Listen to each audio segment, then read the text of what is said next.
व्यवस्थेचा विचार जिथं असतो त्याला काय म्हणतात? संसार. आणि अवस्थेचा विचार जिथं असतो त्याला परमार्थ म्हणतात महाराज. काय आज आपण परमार्थामध्ये काहीतरी परिवर्तन होतंय म्हणूनच लोक एवढं महाराज. एकूण त्या एक लेकरांना जर 10 रुपये मागितले ना, बाबा मला चॉकलेट खायला 10 रुपये द्या ना, नाही देत लोक. 2 रुपये देऊन पोराला शांत करतात. तो तुमच्या कुटुंबाचा वारसदार आहे. एकूण तर एक लेकरांना 10 रुपये मागितले, 10 देत नाही मनुष्य 2 रुपये देऊन त्याला शांत करतो. सप्त्याचा वर्गणीदार, सप्त्याचे कार्यकर्ते ज्यावेळेस तुमच्या दारात येतात, अप्पा, ओ दादा, ओ मामा, एवढा मोठा सप्ताह चाललाय, आपला देणगी द्या ना. माणसं विचार नाही करत, 10,000 रुपये काढतात आणि कार्यकर्त्यांच्या हातात देतात. याचं कारण पैसे जास्त झाले म्हणून पैसे नाही देत तुम्ही लोक. कीर्तनकार श्रीमंत करायचे म्हणून पैसे नाही देत तुम्ही लोक. तुम्हाला माहिती आहे, मी जर हे पैसे दिले तर आपल्याला चांगल्या विचाराची देवाणघेवाण मिळणार आहे. काहीतरी 7 दिवस परमार्थाचं वातावरण आपल्या गावामध्ये राहणार आहे. मी खरं सांगू का, तुम्ही 50,000 कोटीच्या घरामध्ये जरी झोपले महाराज तरी तुम्हाला झोप येत नाही. 2 तासात कीर्तनात माणसाला काहीच आठवत नाही. याच्यापेक्षा परमार्थाची मोठी ताकद काय असेल महाराज. किती मोठा असू द्या घर तुम्ही, सगळी कुणी एसी लावा, तरी पण गोळ्या घेतल्याशिवाय झोप नाही येतो दादा. इथं लोक एवढे शांत कसे बसतात महाराज? याचं कारण असं आहे, ही ताकद आहे परमार्थाची. काय हे ज्ञानोबराय तुकोबरायचं सामर्थ्य आहे, हे माझ्या पांडुरंग परमात्म्याची शक्ती आहे. म्हणून लक्ष देऊन ऐका. तुकोबराय सांगतात तुला बोलवलंच नाही देवा. निळोबराय सांगतात तुला बोलवलं नाही, आला कशाला? पहिल्यांदा सांगितलं तुला बोलवलं नाही आणि दुसऱ्यांदा निळोबराय काय गोड वर्णन करतात ऐका. निळा म्हणे आम्ही न ओळखोची देवा, निळा म्हणे आम्ही न ओळखोची देवा, निळा म्हणे आम्ही न ओळखोची देवा, निळा म्हणे आम्ही न ओळखोची देवा. हो निळा म्हणे आम्ही न ओळखोची देवा, निळा म्हणे आम्ही न ओळखोची देवा, निळा म्हणे आम्ही न ओळखोची देवा, निळा म्हणे आम्ही न ओळखोची देवा. तुकयाचा धावा तू करीत असे, धावा करीत तुकयाचा धावा करीत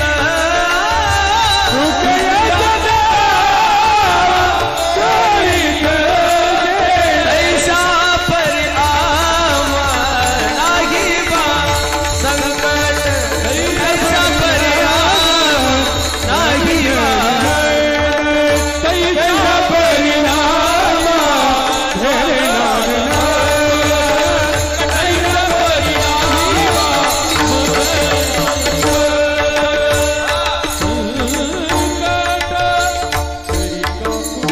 निळोबराय देवाला सांगतात, ओ ओ ओ निळोबराय, अहो अर्धा तास झालं तुमच्या दारात आहे. डोळे उघडा ना.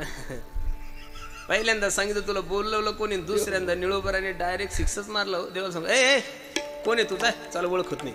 किती अपमान झाला असं. देशाचा पंतप्रधान तुमच्या दारात यावं, शांत बसा. देशाचा पंतप्रधान तुमच्या दारात यावा आणि तुम्ही सांगा जा तुला ओळखत नाही. फाशी घेईल ना ते सभापती. फाशी नाही घेणार तर काय? अरे देशाचा पंत, विश्वाचा मालक येतो आणि विश्वाच्या मालकाला निळोबराय सांगतात जाय तुला ओळखत नाही. माझ्या पांडुरंगाला थोडा रागच आला. ओ निळोबराय कोणाला बोलता तुम्ही? काही आहे का तुम्हाला काही मॅनर्स वगैरे, तमीज वगैरे आहे? अहो मी देव आहे ना, मी काही बाजारचा भाजीपाला नाही, मेथीची जुडी नाही हो सोपा का मी देव आहे ना.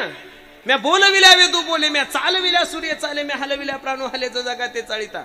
गतिर्भरता प्रभू साक्षी निवास शरणम स्रोत प्रभू प्रैल स्थानम निधानम बीजम व्ययम. माझ्या सत्तेने हे विश्व निर्माण होतंय, माझ्या सत्तेनं सर्व ह्या गोष्टी चालतायत. लक्ष देऊन ऐका. शेष महेश गणेश दिनेश सुरेश हुजाही निरंतर ध्याई. जे रात्रंदिवस माझं चिंतन करतात निळोबराया, त्यांच्या स्वप्नात नाही हो. अजून सुद्धा हिमालयामध्ये काही संन्यासी, काही साधू संत मंडळी खाली मुंडकवर पाय करून माझं भजन करतात. तिथले कावळे ज्यावेळेस त्यांचं मांस खातात त्यावेळेस त्या कावळ्यांना ते साधू सांगतात, हे बाबांनो ऐका, कागा सब तन खायो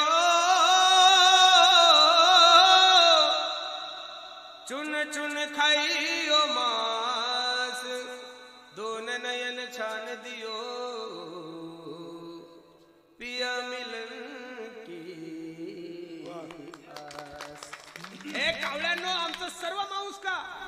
पण हे 2 डोळे खाऊ नका, अजून सुद्धा माझा जगाचा मालक आम्हाला भेटेल अशी अपेक्षा आमच्या अंतःकरणामध्ये निळोबर आहे. एवढं जे माझं चिंतन करतात त्यांच्या स्वप्नात नाही हो. अर्धा तास झालं तुमच्या समोर. ओ जनमी जनमी मुनी जननी कराई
जन्म जन्म मुनी जतन कराही, अंत काळ कही आवत नाही. राम सिया राम जय जय राम. हो निळोबर आहे. एवढे जे माझं चिंतन करतात त्यांच्या स्वप्नात नाही. अर्धा तास झालं तुमच्या समोर, काहीतरी बोला, लक्ष देऊन ऐका. जगात सगळ्यात मोठी व्यक्ती देव आहे आणि देवाला दारात उभं करण्याची ताकद माझ्या निळोबरायमध्ये आहे. आणि त्या निळोबरायच्या जीवनामध्ये दुसरी तर काही इच्छा प्रकट होणं शक्यच नाहीये. निळोबराय सांगतात, पांडुरंगा माझ्या अंतःकरणामध्ये एक छोटीशी इच्छा आहे. काय इच्छा आहे? जे लोक तुझ्यावर प्रेम करतात अशा लोकांचा समागम माझ्या जीवनात आहे. अभंगाचं पहिलं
घडो त्यांचा समागम ज्यांचे प्रेम विठ्ठली.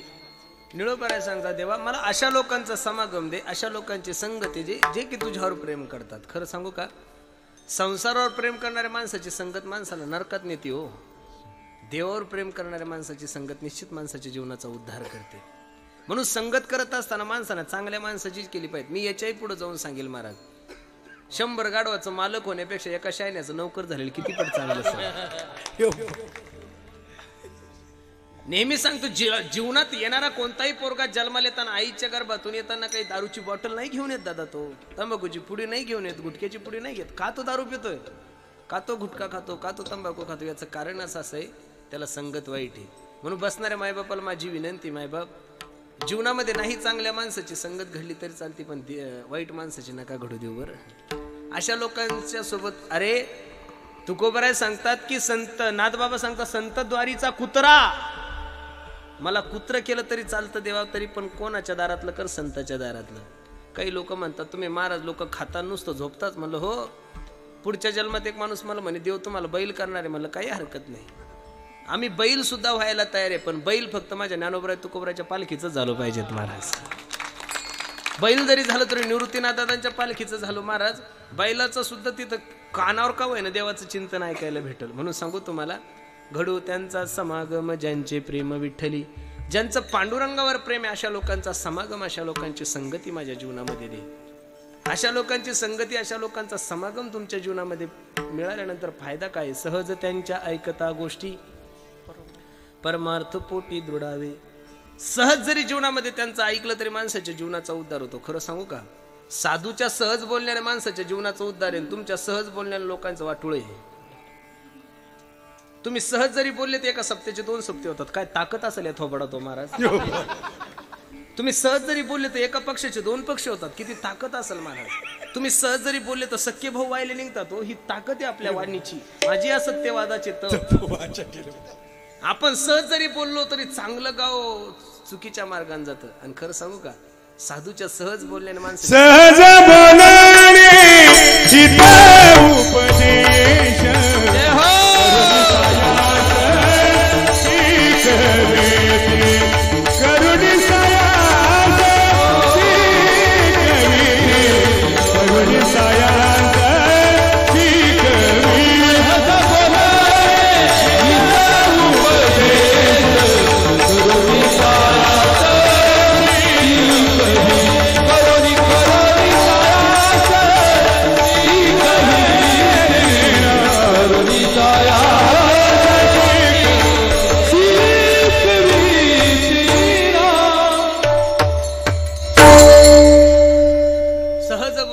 उपदेश. वाल्या कोळ्याच्या जीवनामध्ये नाराजीने 4 महिने चातुर्मास नाही केला हो.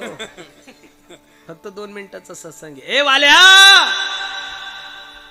ज्यांच्यासाठी एवढं पाप मार्गाचं अनुकरण करतो, ज्यांच्यासाठी एवढं अनिष्ट मार्गाचं वर्तन करतो, शेवटी तुझ्या नाही कामी येणार रे. एवढा भावला ना महाराज तो सत्संग अंत करणाला की कोळियाची कीर्ती वाढली केले रामायण राम आधी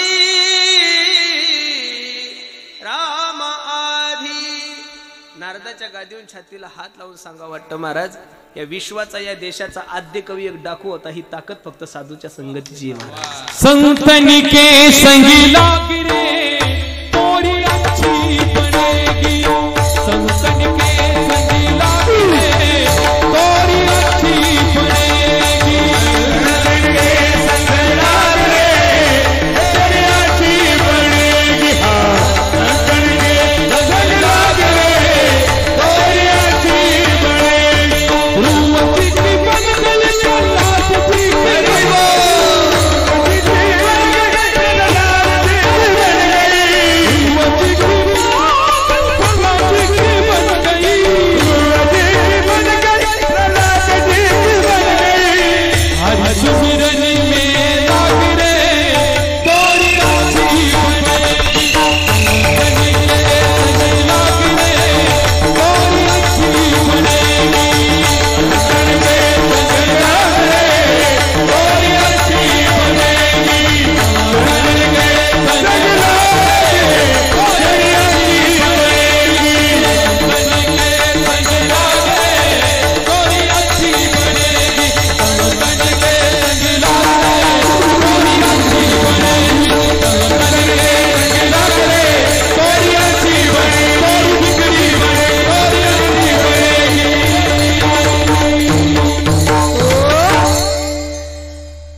माणसाच्या जीवनाचा उद्धार होतो. सहज त्यांच्या ऐकता गोष्टी परमार्थ पोटी दृढावे.